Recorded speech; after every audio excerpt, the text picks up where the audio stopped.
She screamed she wasn't a pet, then curled up in his lap like she never wanted to leave. Jason Callahan didn't ask questions anymore. Not about the guards, not about the missing inmates, and especially not about the girl in cell 11. For 3 weeks, she hadn't spoken to anyone. Not the warden, not the translators, and definitely not the other prisoners. She just sat there, knees to her chest, skin glowing faintly under the cold lights of the orbital prison's Sector 3 wing. Shimmering azure skin, hair like sunlight diffused through ocean water. People called her the pet. Not to her face. No one dared. But that's what they whispered through the meal hatches and communal pipes. She had claws, they said. Killed a guard on day 1. Didn't eat, didn't sleep. And when you looked too long into her eyes, something inside you stirred. Something old. Something human. Jason knew better than to stare. Until today. Sector 3 was unusually quiet. No alarms. No orders barked over the PA. Just silence and the faint thrum of engines holding the prison in low orbit. Jason sat on the edge of his bunk, rubbing his wrists where the manacles left old bruises. Cell 12, directly across from hers. The steel wall retracted every morning to reveal the neighbor. Today, when the wall slid away, she was staring directly at him, unblinking. Her eyes were silver, not metallic, not glowing, just deep, like a full moon on black water. "What do you want?" he muttered, mostly to himself. Her voice was softer than he expected. "You were an engineer." He stiffened. "How do you?" "I read your file," she said, pressing a hand to the glass. "They think I can't, but I can read all their minds when they sleep." Jason blinked. "Okay, creepy." She tilted her head, amused. "You're afraid of me?" "No," he said automatically. Lie. He wasn't just afraid. He was uneasy, off balance. Everything about her was uncanny, but not monstrous. Just wrong in a way that made his chest ache. Her name tag blinked on the exterior readout. Kalira/species. Redacted/classified. "What do you want?" he asked again, this time firmer. She lowered her eyes. "You're the only one who hasn't tried to own me." That stung. Jason stood, approached the glass. "You think any of us have a choice? You think we're not all prisoners here?" She looked up again. "You say that. But humans, you always want to name things. Control them. Even now, you're wondering what I am instead of who I am." He swallowed. "Who are you then?" Kalira didn't answer.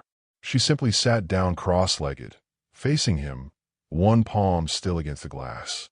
For the next 4 days, they barely spoke. But every time the wall retracted, she'd be there, watching, sometimes mimicking him, sometimes just listening. She never smiled, never looked away. Then came day 18. Jason was woken by the sound of boots and static. Something was wrong. Through the viewing slit, he saw guards dragging Kalira down the corridor. Her wrists were bound, but she wasn't resisting, just staring straight ahead. Calm, almost serene. One of the guards passed by and muttered, "Finally found out what she is. Lab's going to strip her mind clean." Jason slammed his fist on the glass. "Hey, she's not." Too late. They were gone. She came back hours later. Bruises on her arms. A cut above her brow that glowed faintly violet. Her hair was tangled, limp. But her face was unreadable. Blank. Jason waited for the wall to retract. It did.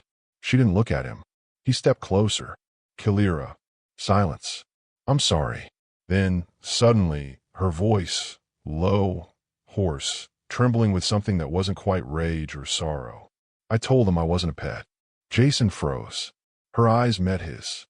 And then, without warning, she sank to the floor, curled into herself, and whispered, "But they all keep trying to cage me."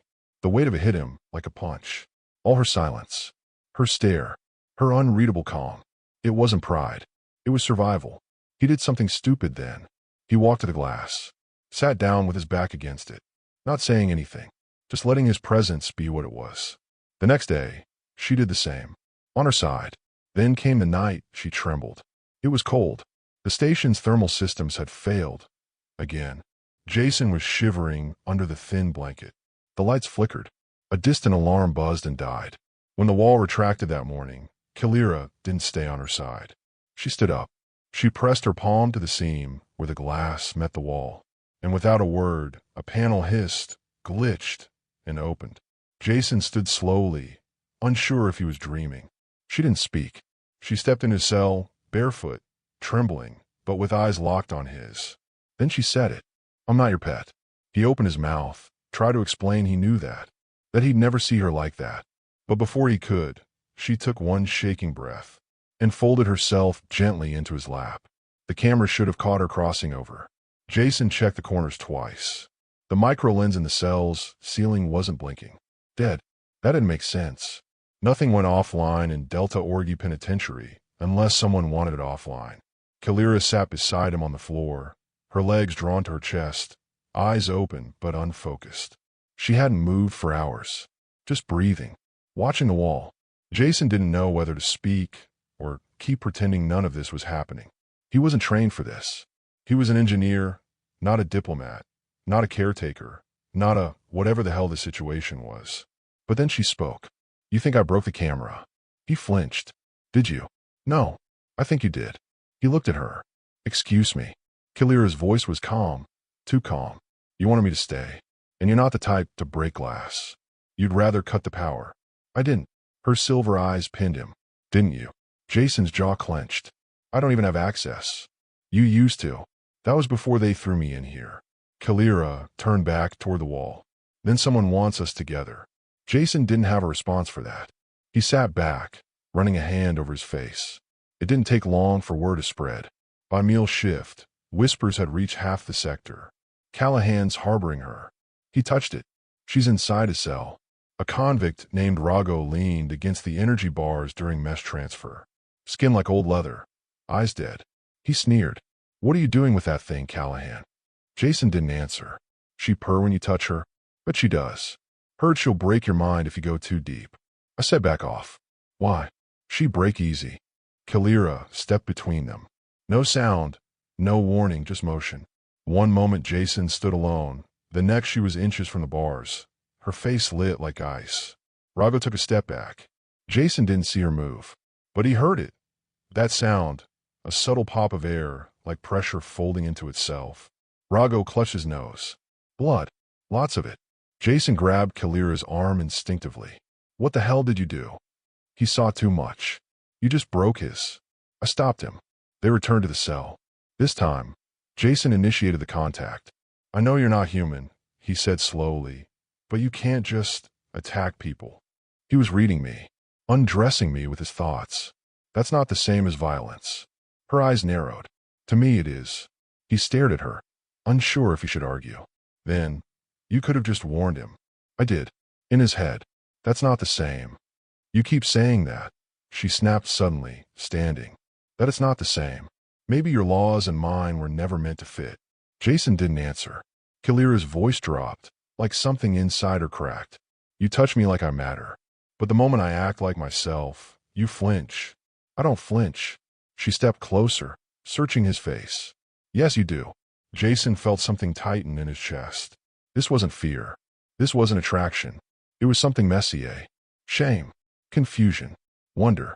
"You're not what I expected," he said softly. She nodded. "Neither are you." The door to the cell buzzed. Jason jumped. Kalira vanished into the shadows like smoke. It was the warden. 2 guards behind him. Guns not raised, but not holstered either. "Callahan." Jason stepped forward. "Sir." The warden looked past him. "Where is it?" Jason blinked. "Ooh." The man's voice chilled. "Don't play dumb. She was recorded near your cell." Brief, static interference. Then nothing. Jason said nothing. "She's a Class S entity. Unauthorized proximity is a capital offense. You know that." "I haven't seen her." The warden's eyes narrowed. Then, "Funny thing is command says she's not dangerous. They want her intact. That means alive. That means docile." Jason felt bile rise. "She's not an animal." "No. She's property." Jason's fist clenched. "She doesn't belong to anyone." "Then why is she sleeping in your lap?" They left without further comment. Kalira emerged an hour later. "You lied for me." Jason looked at her. "I don't know why." "Yes, you do." He stared at her long and hard. "Because you're not a weapon. And you don't deserve to be caged." She looked down. For a moment, she seemed small, almost breakable. Then, in a voice so soft he barely heard, "They'll come for me. Sooner or later. Then we'll deal with that." "We?" Jason nodded. Kalira stepped closer. She placed her hand over his chest, feeling the steady thud of his heart.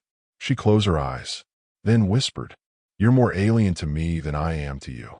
Jason had lived through orbital sieges, solar flares, and a crash landing on Ceres, but nothing left him more rattled than the sound of Kalira saying nothing. She hadn't spoken since the guards came.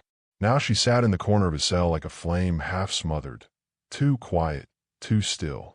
Her golden hair fell over her face in soft, chaotic strands. Her blue skin dimmed to a duskier hue.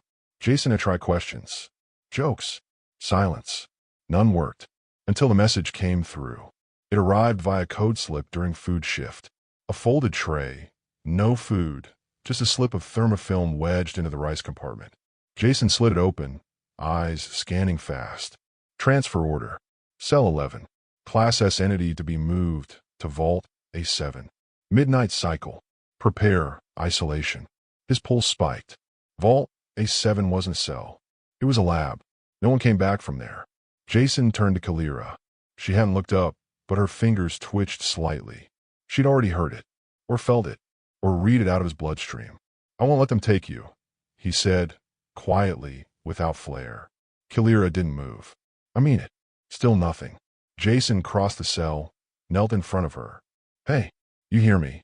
Her voice was soft, cracked. "You can't stop them. I've stopped worse." "No," she said, looking up. "You've survived worse. This is different." He didn't respond, because she wasn't wrong. This time, it wasn't just chaos coming for them. It was the system. Order. Control. The kind of enemy that didn't need to rush. It already owned everything. Hours passed. Jason paced. Thought. Rebuild half of an old power relay from scraps, just to clear his head. Kalira still hadn't moved. Then, at exactly 2,300 hours, the lights flickered. A signal. Jason's cell door buzzed, but didn't open. The panel read, "Lockdown override, command level." Jason turned to Kalira. "They're coming." This time, she stood. Not with fear, not with panic, with clarity. "I can stop them," she said. "But you won't like how." Jason stepped closer. "Stop them how?" "I was bred for containment warfare, designed to adapt, convert, repurpose matter, turn fear into fuel." He stared. "What does that mean?" Her eyes shimmered silver. "It means I can become something they can't cage, something they can't dissect. But once I do that, what? I might not come back." Jason felt cold. No, there has to be another way. "Do you trust me?" He didn't even hesitate. "Yes." "Then listen to me. Don't fight. If they take me, follow. But stay hidden. I'll create an opening. When it comes, run to it." Kalira. But she was already stepping back, palms up, eyes closed. She began to hum. It wasn't a song. It wasn't even a sound, really. It was pressure. A frequency that vibrated inside Jason's spine. Lights cracked. Air hissed through vents. Static jumped between walls. Then the door slammed open. 3 guards. 1 officer. Stun batons drawn. Kalira opened her eyes, and they were glowing. Not bright, not blinding, but deep, like looking into the center of a collapsing star. One of the guards stepped forward and immediately dropped to his knees, sobbing uncontrollably. The others froze. Kalira spoke one word, not in English, not in any language Jason recognized. It sounded like wind breaking a crossbone. The second guard vomited. The third tried to run, but his boots wouldn't move. He was locked in place, his mouth frozen mid-scream. Jason backed into the wall, breath shallow. Kalira turned to the officer. "You will take me. You will bring me to the vault, and you will not remember this moment." The officer nodded. Empty. Possessed. She looked back at Jason. "This is the only way." "No, there's still time we can hide." She stepped forward and placed a hand on his chest. "You're the only real thing I've touched since I was born." Then she turned and left. Jason didn't move for 60 seconds. Then he ran. He knew the ductwork, knew the forgotten access ports behind recycling tunnels. He crawled through them like a ghost, keeping 2 floors above the guards, 1 turn ahead of the cameras. Vault A7 was on deck -6. He reached it in 15 minutes. From behind a grate, he saw her, strapped to a gyroscopic harness, cables sunk into her arms. Her face was calm, but her body pulsed like it was holding something in. The lab techs argued in whispers. She's awake. Doesn't matter. The inhibitors are active, but her readings are climbing. Jason didn't wait for a plan. He kicked the grate in. Alarms blared. He slammed a tech into the console, hit override on the clamps. Kalira's harness snapped open. She fell. He caught her. She opened her eyes just as the guards stormed in. Jason turned. Kalira blinked, and the world exploded in light. Light consumed the world. Not fire, not heat, just brilliance. A burst so raw and primal it bent shadows into silence. Then, silence itself broke. Jason blinked hard. He was still upright, somehow, still breathing. His hand shook. Sparks drifted like ash through the half-destroyed lab. Kalira stood in front of him, arms raised, body trembling. Her skin glowed so intensely it was hard to look directly at her. Blood, blue and shimmering like liquid crystal, trickled from her nose. Jason stepped forward, catching her as she swayed. Kalira, I didn't kill them, she whispered. Just erase the memory. Scrambled the part of their minds that remembers pain. He looked around. The guards were down, breathing, twitching, but unconscious. You saved them. She coughed. I saved you. The sirens returned. Angrier. Sharper. You blew the conduits, Jason said. They'll send reinforcements. She nodded, weakly. That's the idea. They ran. Down steel corridors smeared with emergency strobes. Jason led, memorizing the schematic of the facility with the precision only an engineer could manage. Kalira followed, limping slightly. Every corner felt like a countdown.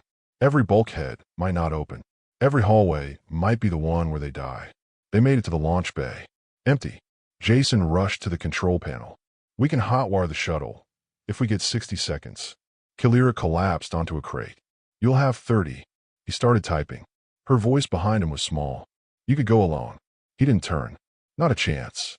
They won't chase you. Just me. You're salvageable. Stop, he snapped. She went quiet. He turned slowly. I don't want to survive this if it means losing you. That hung in the air like static before lightning. Then her lips curled slightly. You keep saying human things like that. Yeah, well, he muttered. We're emotional idiots. You are. She stood, barely, and limped toward the shuttle's ramp. Then the lights died. All of them. Darkness. One breath. Two. Then, boom. The entire far wall exploded inward. The shock wave threw Jason into the console. Sparks burst from the ceiling. Kalira hit the ground hard, coughing. Through the smoke, shadows moved. Black Ops armor. No insignia. No lights. No mercy. They weren't guards.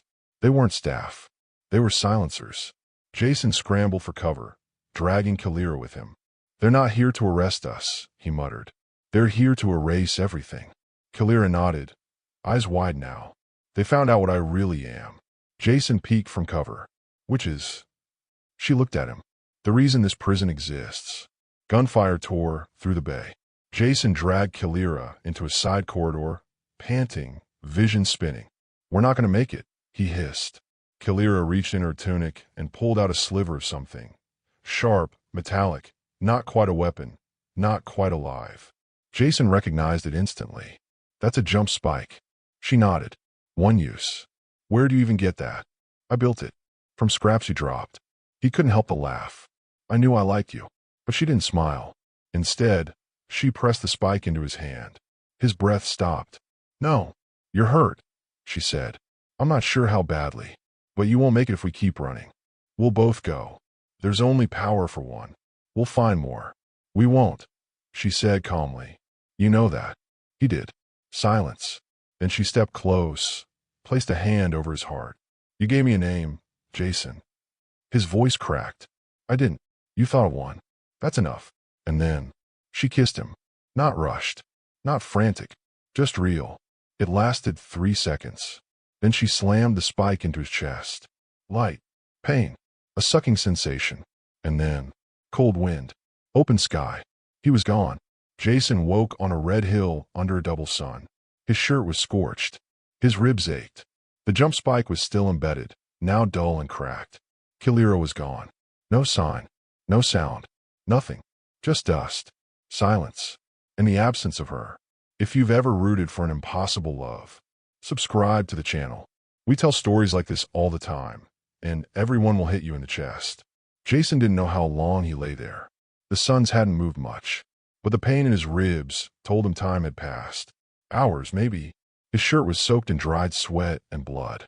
The jump spike was cold now, like a shard of regret fused his chest. He finally sat up. The world around him was raw. Red earth, pale sky, two suns casting long shadows. No trees, no wind, just flat silence. No Kalira. He said her name out loud. Kalira. The wind didn't answer. He stood slowly, legs weak. The terrain stretched for miles in every direction, like the surface of Mars if it had been abandoned for 1,000,000 years. Ruins dotted the horizon. Low, broken things that might have once been buildings or ships or bones. He couldn't tell. His instincts said to find shelter, water, tools. But all he could think about was her. Her voice, her eyes, the way she said his name like it mattered, and the way she'd sent him away without giving him a choice. He found a ridge, climbed it, and spotted a jagged black structure in the distance. Maybe a facility, maybe just shade. He walked. For hours. The pain was constant. His body wasn't broken, but it wasn't whole either. And Kalira's voice kept replaying in his skull.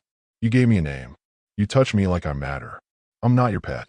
He laughed once, then choked on it. He wasn't built for solitude. By nightfall, the temperature dropped sharply. The second sun disappeared below the horizon, and the sky turned the color of deep blood. Jason reached the structure, a collapsed dome, half submerged in the dust. Its walls were cracked, but solid enough to hold back the wind. Inside, he scavenged broken panels, metal shards, some fragments of data rods. Nothing usable. No food, no heat, no signal. But there was a broken mirror. He caught his reflection and stopped cold. His eyes. For just a second, they flickered silver. Like hers. He sat against the wall, trying not to overthink it. Maybe trauma. Maybe flashback. Maybe retinal damage from the jump. Still, he didn't sleep. He couldn't, because in his dreams, she was still holding his chest. Still whispering things he couldn't remember upon waking. Still bleeding for him. Day 2. No contact. No tech. No water. He found a stagnant pool behind a ridge, reflective, thick, not drinkable. But as he knelt beside it, something flickered in the surface. Her face. Just for an instant. Then gone. He backed away. By day 3, hallucinations weren't rare anymore. He kept hearing her voice. Not like memory. Realer. Like thought. He picked up a fragment of shattered glass and used it as a mirror. His pupils dilated oddly. Shapes shimmered around the edges. He closed his eyes, whispered, Kalira. The air moved. He opened his eyes. Nothing there. But the feeling, that deep ache in his chest, tightened, like a tether pulling inward. He touched the spike in his chest. It pulsed. By day 4, he no longer believed he was alone. The dome felt warmer. Not by much, but enough. He started talking out loud, telling her everything. What he missed. What he regretted. How he hated that she made the decision for him. How he loved that she did. It helped. Until night fell, and he saw the first mark. On the inner wall of the dome, carved roughly in the metal, a symbol. Not human, but familiar. A spiral inside a triangle. The exact shape that shimmered behind her eyes when she spoke her true language. He hadn't put it there. He hadn't seen it before. He pressed a finger to it. Nothing. Then heat. A soft hum. Low and steady, like the edge of a dream returning. He backed away slowly. Kalira. This time, the air didn't just move. It spoke. Not in words. In feeling. Something was reaching. Something that knew him. Something that missed him. He sat for hours, palms open on the ground, eyes closed. No answers came. But that night, as he slept, something changed. He dreamed he was standing on a cliff of light, and on the other side was her. Kalira. Alive. Eyes shimmering. Hand outstretched. But between them, a rift. Raw, black, violet. He reached for her, and she said, not with lips, but with thought, you weren't meant to remember me. But you do. That means it worked. I left part of myself inside you. Jason woke with tears in his eyes, and in the center of the dome, a single strand of golden hair. Still warm. Jason stopped counting the days after day 7. Time no longer moved in hours or cycles. It moved in moments, moments when the pain sharpened or the hope flickered, when her presence felt close enough to breathe, and then gone again. He built things. That's how he stayed sane. Out of wreckage, he made a crude solar array. It powered an old transmitter rig he dug from the ruins behind the dome. He didn't know if it worked. Didn't care. He wasn't trying to send a signal out. He was trying to send it in. To her. He spoke to the transmitter every morning. Short messages, no coordinates. Kalira, I'm alive. You sent me somewhere broken. It's okay. I'm trying to fix it. Some days. Still haven't forgiven you. Still love you anyway. And once, I dreamt I was you. I felt everything. The cold rooms. The chains. Your pulse burning hotter than the air around it. I woke up choking on fire. He kept hallucinating. But now they had rhythm. When he looked at the metal, sometimes it shimmered with that same triangle and spiral glyph. When he closed his eyes, her voice drifted just beyond the silence. And sometimes, when his hands brushed the spike in his chest, it hummed. He started listening.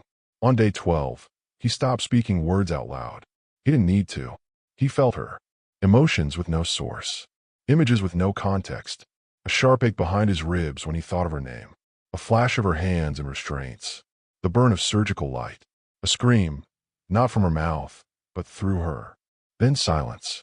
Not peace. Suppression. They were trying to erase her. Jason stared at the transmitter, now completely reconfigured. He'd built it into a resonance amplifier, one that could link not with coordinates, but with frequency signatures, personal ones, biological echoes. It was risky, illegal, and possibly fatal. He turned it on. It hummed like a tuning fork in his bones. And then, his heart skipped. Her voice. Real. Sharp. Terrified. Jason. Then static. He fell to his knees. For hours, nothing else came through. He tore through what remained of the dome's electronics. Reinforced the signal array. Rerouted power. Boosted field intensity. He turned it on again. This time, pain. A flash behind his eyes. His own memory.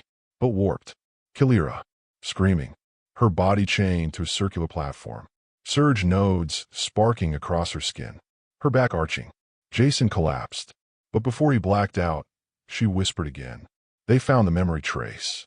They're trying to cut you out. Don't let them. He woke up gasping. Blood on his nose. Dirt under his fingernails. And one word repeating in his mind, over and over, like a beacon.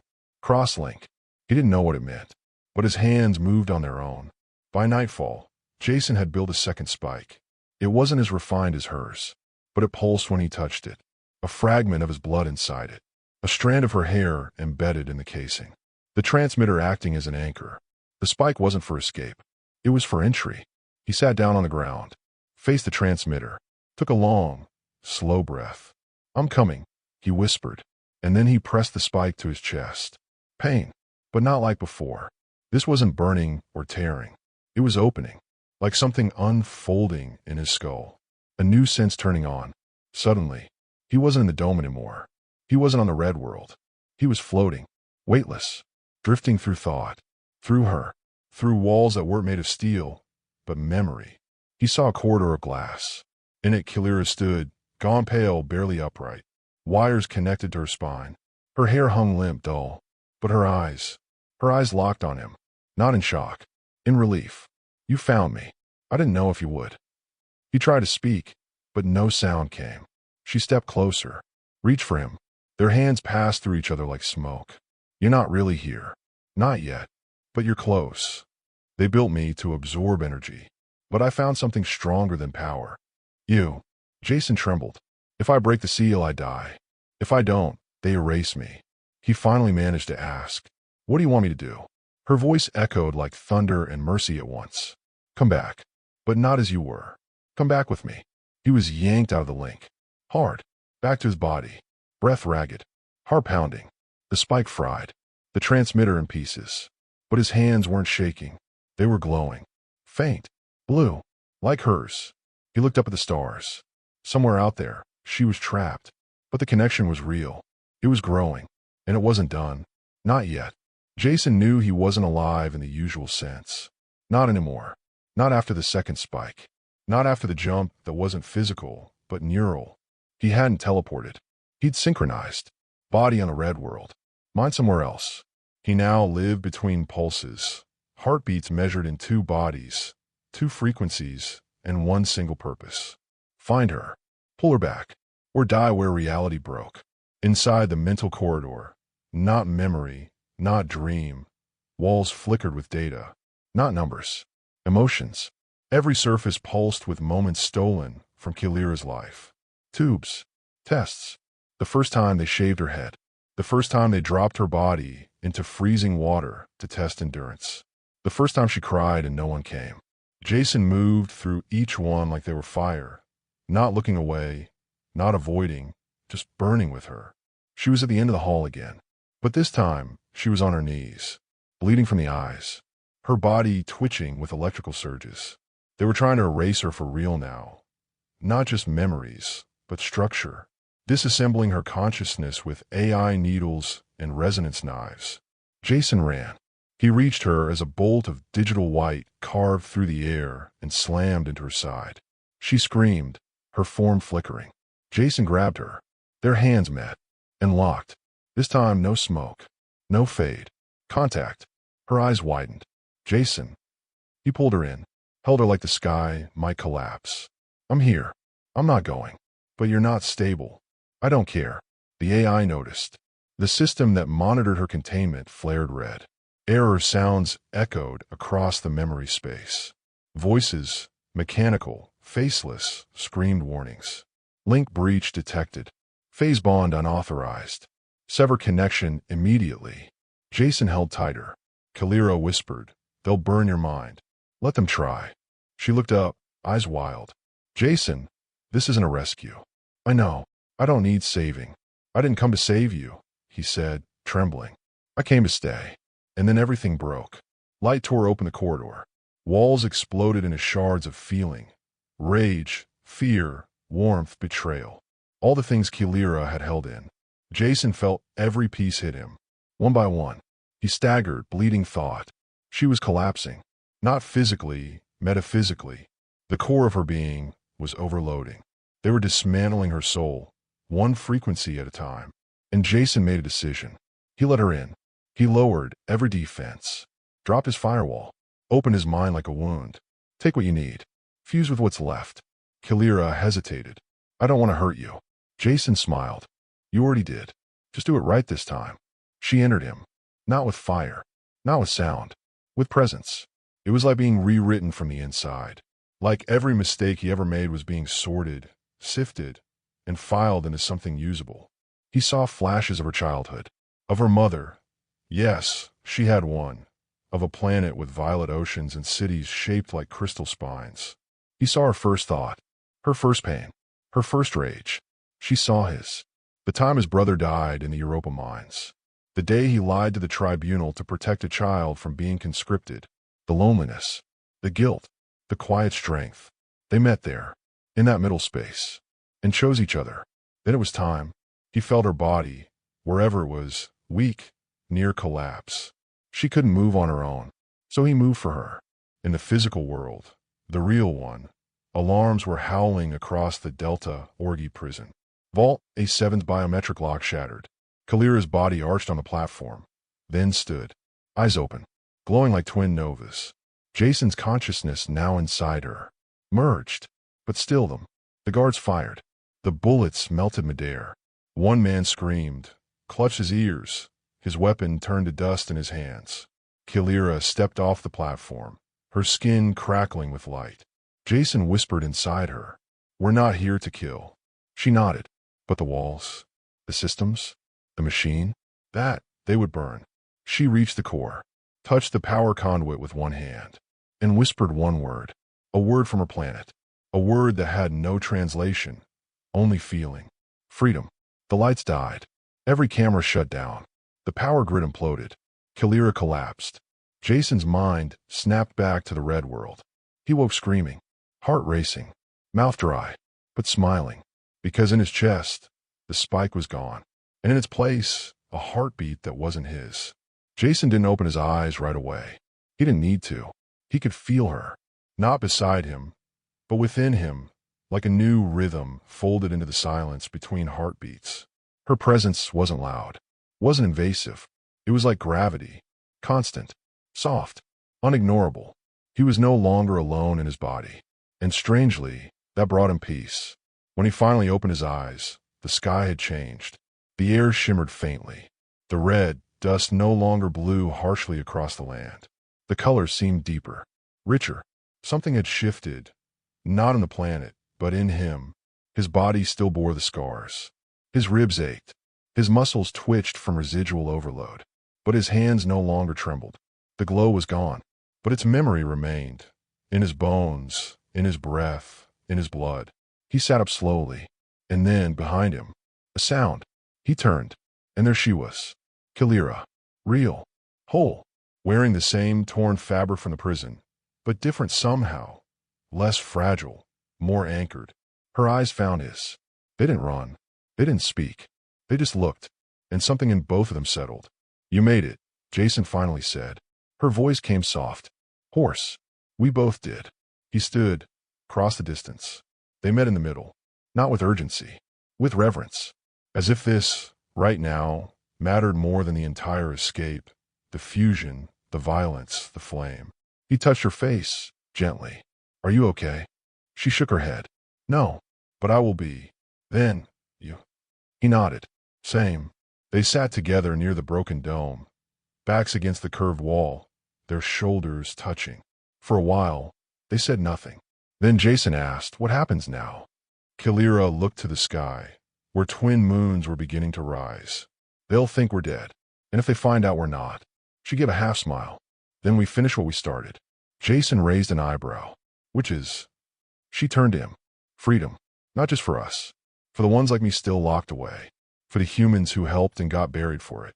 For every name they tried to delete. He went quiet. Then, you're talking about a war.